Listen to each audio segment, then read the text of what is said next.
खुलत दी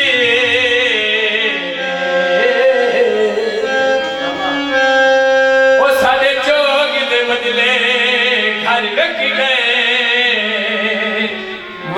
अस्सी बोलना की अस्सी उड़ना के वो साड़ी चुंझ बिकी गई साढ़े पार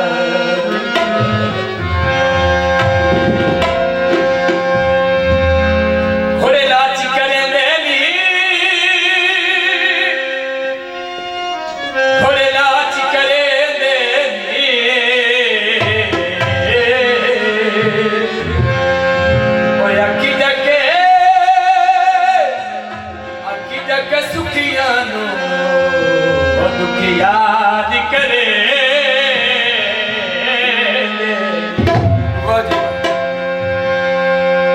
आगे तक